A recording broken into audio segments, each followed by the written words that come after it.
Back in 2024, Kamala Harris warned Trump will send the army after you. The Hill published an opinion piece calling her a liar. Back in those days, Republicans routinely accused Democrats of hysteria. And yet, here we are.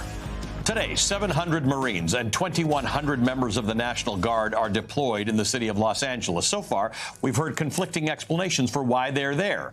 The main one, offered by Trump, is to quell a supposed insurrection, one that is absolutely not happening. The Homeland Security Secretary, Kristi Noem, claims the mission is to liberate the city from socialist leadership. That's her quote. Liberate the city from socialist leadership. I assume she's referring to the city's democratically elected leaders. Just before troops rolled in, largely peaceful protests were taking place. Demonstrations against the Trump administration's cruel and draconian immigration raids. Agents have arrested high schoolers, worshipers, leaving church services, workers on the job, anywhere that ICE agents decide to raid. The entire country has become an open battlefield in this war against migrants, ensnaring U.S. citizens, legal residents, and asylum seekers alike. Since returning to office, Trump has fired government watchdogs, taken over independent agencies, shredded public safety and health protections, and normalized grift and self-dealing. And now we're watching in real time. Tanks rolling into an American city, not to confront a foreign threat, but to intimidate American citizens exercising their constitutional rights. This is the moment where the line between democracy and autocracy disappears. But maybe more dangerous is the risk that we're getting used to Trump's attacks on democracy. Consider this. Never in our nation's history has a sitting U.S. senator from the opposition party been physically assaulted by federal agents. We're living in a time where elected lawmakers and sitting judges who challenge the president are being thrown into jail. You can't allow yourself to get used to this. You cannot allow yourself to think of this as the new normal. If you take nothing else from today's show, take that away. Let's be clear. The protests in L.A. were never an actual threat to Donald Trump or to the city. L.A. did not and does not need liberating. But that was never the point. Trump found a low-risk opportunity to manufacture a crisis to test the limits of his power. Can he deploy troops over the objections of local leaders and a state governor? Will the public push back? Will the courts push back? Will the Pentagon push back? Will soldiers push back? Trump has been inching toward invoking the Insurrection Act from the moment he took office, laying the groundwork early in an executive order. This week is the closest he's come. What this is not is a one-off. Trump's actions in Los Angeles are a blueprint. In fact, the memo authorizing the National Guard's deployment doesn't even name Los Angeles. It authorizes troop deployment anywhere that protests, quote, are occurring or are likely to occur, end quote. Or are likely to occur. No actual protest needed. It also quietly redefines what counts as an illegitimate protest in America, directly contradicting the First Amendment, which makes no such distinction other than stipulating that protests be peaceful.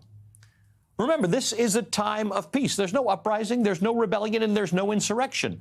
Only Americans exercising their rights.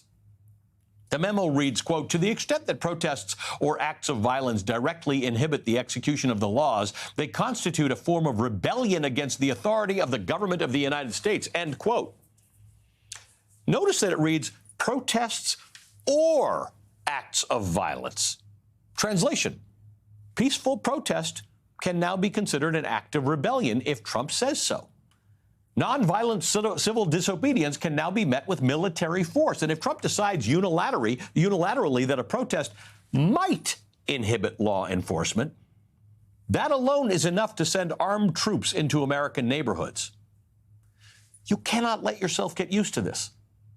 And here's something else you should know about that memo. It doesn't invoke the Insurrection Act by name, but the language used in it is borrowed directly from the Insurrection Act. So while many in the media will be quick to point out that Donald Trump has not formally invoked the Insurrection Act, he already might have. This could be a de facto invocation. And the absolute worst thing we can do right now is to get bogged down in the legalese, whether or not the Insurrection Act appears on paper or has been legally invoked, because here's what really matters. Trump is already behaving as if he has those emergency powers. He's already pitting the U.S. military against its citizens. That alone is almost unprecedented in this country's history. That alone is dangerous, and you should not allow yourself to get used to it, because this might be the first time in our nation's history that we are seeing a preemptive military deployment against peaceful demonstrators. And if Donald Trump gets away with it now, while the stakes are still relatively low, he'll take it as a green light to go much farther when the stakes are actually high. Because the real challenges to his power are coming. The 22nd Amendment's term limits, a possible Democratic resurgence in next year's Congress, new investigations, and yes, a growing wave of mass resistance. This moment is about conditioning the public, softening us up for what's next, so don't allow yourself to be softened up. But nor should you face it alone. Political scientists Stephen Levitsky and Lucan Way argue that the only real check on authoritarianism is collective resistance. Quote, when organizations work together and commit to a collective defense of democratic principles, they share the costs of defiance. The government cannot attack everyone at once. When the costs of defiance are shared, they become easier to bear, end quote. When the costs of defiance are shared, they become easier to bear. This is a critical inflection point for this country. The cost of silence rises with every line that Donald Trump crosses. Crucially, journalist and Russia expert M. Gessen warns that the window for saving our democracy is getting smaller. We know what we're dealing with. We're dealing with an anti-democratic force that aims to continuously reduce the space available for action, whether it's action by journalists or action by lawyers or action by academics, for any group of us to act in our particular fields. That space is shrinking. And so when we find our footing after a shock, to take stock of the space that's available and take advantage of all of it. Now, historians may one day look back at this very week as a turning point, a fork in the road where the future of American democracy was either defended or lost. In his televised address on Tuesday night, California Governor Gavin Newsom warned, quote, California may be first, but it clearly will not end here, end quote. The goal, he said, is upending democracy itself. Speaking to The New Yorker, Pulitzer Prize-winning historian David Blight urges Americans to prepare by saying, quote, as a society, we have to take back our government. Yes, this means mass protest and a challenge to power that we have not seen since the 60s, end quote.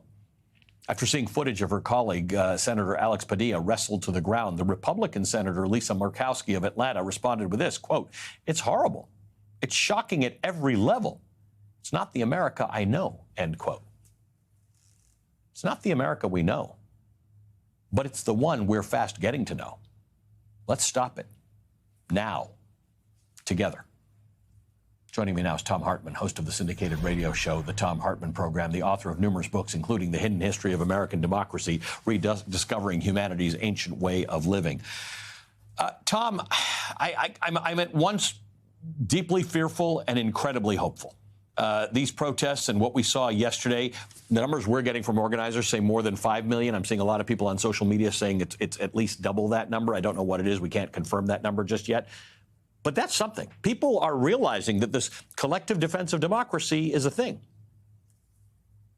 I share your concern and your optimism, Hallie. Abraham Lincoln in the Lincoln-Douglas debates pointed out that public sentiment is everything. With it, you can do pretty much anything. Against it, you can do nothing. And if you consider that if 4 or 5 Republicans in the House of Representatives or the Senate or both were to simply say enough, we've had enough of this, and step back from authorizing Trump, essentially, to keep moving us closer and closer to autocracy, or to outright tyranny, frankly, they could stop him in his tracks.